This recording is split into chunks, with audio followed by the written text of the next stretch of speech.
കേരളം ഇനി ഔദ്യോഗികമായി കേരളം.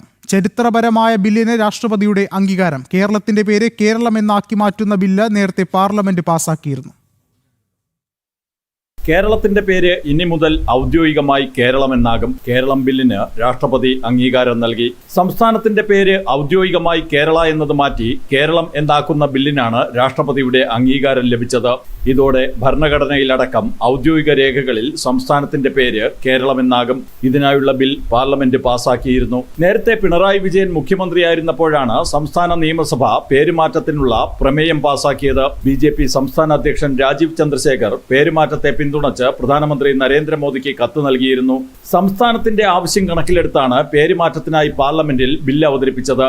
ഈ ബില്ല് അവതരണത്തിൽ ലോക്സഭയിൽ LDF UDF അംഗങ്ങൾ പ്രതിഷേധിച്ച് ചർച്ചയിൽ പങ്കെടുക്കാത്തതും ബില്ല് പാസാക്കിയപ്പോൾ രാജ്യസഭയിൽ നിന്ന് വാക്കൌട്ട് നടത്തിയതും നിറം കെടുത്തിയെങ്കിലും മലയാളികളുടെ പുതുവർഷമായ ചിങ്ങ 1 തന്നെ രാഷ്ട്രപതി ചരിത്ര ബില്ലിൽ അംഗീകാരം നൽകി. ജനം, ഡൽഹി.